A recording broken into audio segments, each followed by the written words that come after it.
मध्य प्रदेश की मोहन सरकार के 2 वर्ष पूर्ण होने पर कैबिनेट मंत्रियों के द्वारा अपने विभाग की उपलब्धियों को बताने का सिलसिला जारी है। सोमवार को प्रदेश के उच्च शिक्षा मंत्री इंदर सिंह परमार ने भोपाल में मीडिया से चर्चा की और पिछले 2 साल की उपलब्धियों को विस्तार से बताया। मैं चाहता हूं कि हमारे जितने भी आयुष के सेंटर है उनमें हमने भर्ती करने का क्रम बहुत तेज गति के साथ बढ़ाया और लगभग 600 आयुष में पूरे में आयुर्वेद भी जिसमें यूनानी भी है और होम्योपैथिक भी है 600 हमने चिकित्सकों की भर्ती की है। मेरे ख्याल से 596 करके संख्या आ रही है। लगभग 600 की हमने भर्ती उसमें कर ली है।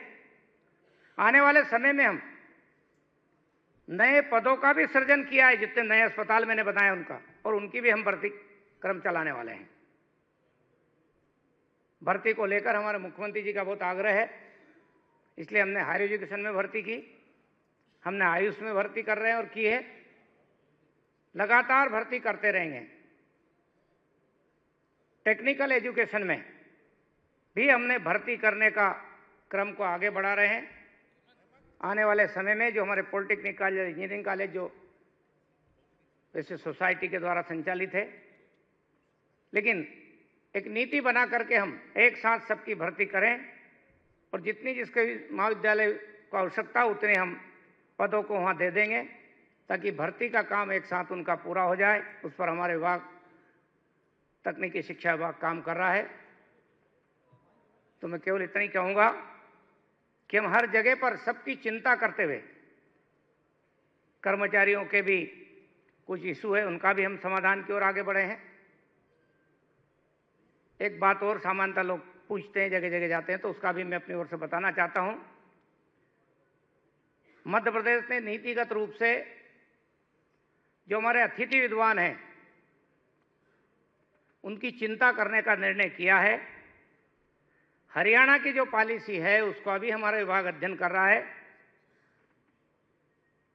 बड़ी संख्या में हमारे पास ऐसे लोग हैं जो लंबे समय से पढ़ा रहे हैं, लेकिन वो पीएचडी नहीं है, सेट नहीं किया है, लेकिन लंबा समय हो गया, उनका अनुभव हो गया है। उनको भी हमने तय किया, उनको भी हम बाहर नहीं करेंगे। उनको हम किस प्रकार से नियम प्रक्रिया में वो करते हैं उस पर विभाग काम कर रहा है। आने वाले समय में उनके लिए अच्छा समाचार बनेगा। राष्ट्रीय शिक्षा नीति 2020 का जो क्रियान्वयन है वो टेक्निकल और हायर एजुकेशन में बहुत तेज गति के साथ करते हुए देश के प्रधानमंत्री श्रीमान नरेंद्र मोदी जी के नेतृत्व में जो विकसित भारत का हमारा संकल्प है, यह हमारी राष्ट्रीय शिक्षा नीति उस संकल्प को पूरा करने में, शिक्षा के क्षेत्र में अपने योगदान को सुनिश्चित करने जा रही है। 2-3 साल में जो जीआर है हमारा आज 28% से थोड़ा ऊपर है, लेकिन हम उसको 35% तक ले जाने के और काम करेंगे। एक प्रकार से पूरा शैक्षणिक परिसर, माहौल अच्छा बने, संवाद के साथ बने, विचारों के साथ बने और भारत की जो ज्ञान परंपरा है वो हमारे विद्यार्थियों तक हम देते हुए अपने पूर्वजों के वैज्ञानिक दृष्टिकोण को और दुनिया में हमने जो योगदान दिया है, जब कभी हम भारत विश्व गुरु कहलाता था, उस पर काम करते हुए स्वाभिमानी भारत के निर्माण में, आत्मविश्वासी भारत के निर्माण में हमारे कैंपस एक आंदोलन के रूप में काम करेंगे और भाषाएं जोड़ने का काम करती है, तोड़ने का नहीं। ये संदेश पूरे देश में देने का काम मध्य प्रदेश के हमारे विश्वविद्यालय करने जा रहे हैं। इसी प्रकार से हमने टेक्निकल एजुकेशन में सबसे पहले जब सरकार मोहन जी की बनी, उन्होंने हमको निर्देशित किया, हमारे जो इंजीनियरिंग के छात्र हैं जो अंतिम सेमेस्टर में पढ़ते हैं, उनमें से 50 बेटियों का सिलेक्शन किया। मेनिट भारत सरकार के संस्थान के साथ हमने एमओयू किया और अंतिम सेमेस्टर के लिए बेटियां उसमें पढ़ने जा रही है। ये दूसरा साल है उसके लिए। हमारे बेटे बेटियां जो हमारे इंजीनियरिंग कॉलेज में पढ़ते हैं वो अच्छे संस्थानों का भी अनुभव करेंगे और बाद में उसका क्रेडिट ट्रांसफर करके उनका रिजल्ट तैयार होने का काम होगा। एक प्रकार से क्रेडिट ट्रांसफर करने का काम भी हमने किया है। इसी प्रकार से बाकी 50 विद्यार्थी जिसमें बेटी भी है बेटे भी हैं, आईआईटी इंदौर के साथ एमओयू हुआ है, उसमें भी हमारे 50 विद्यार्थी उसमें जा रहे हैं। ये मैं समझता हूँ राष्ट्रीय शिक्षा नीति का एक बड़ा जो काम है हमने प्रारंभ किया है। पिछले साल और इस साल की तुलना में हमारे इंजीनियरिंग कॉलेज और पॉलिटेक्निक कॉलेज और अन्य कॉलेजों को मिला करके हम 25% से अधिक वृद्धि के साथ प्रवेश इस साल हमने दिया है। और यदि पॉलिटेक्निक की बात करें तो पॉलिटेक्निक कॉलेजों में ही हमने लगभग 21.5% विद्यार्थियों ने अधिक एडमिशन लिया है।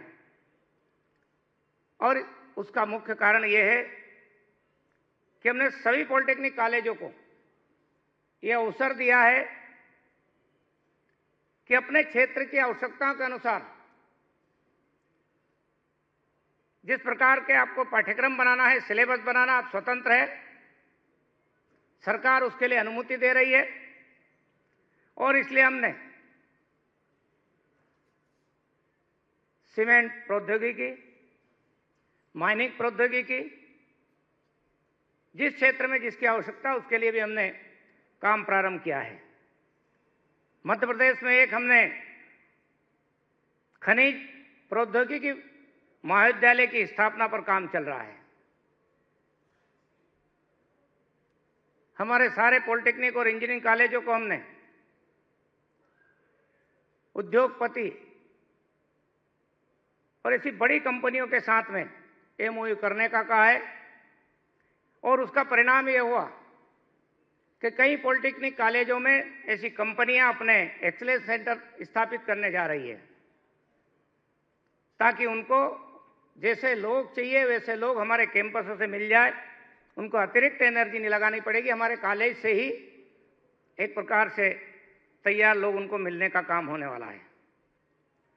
हमने एक बड़ा बदलाव,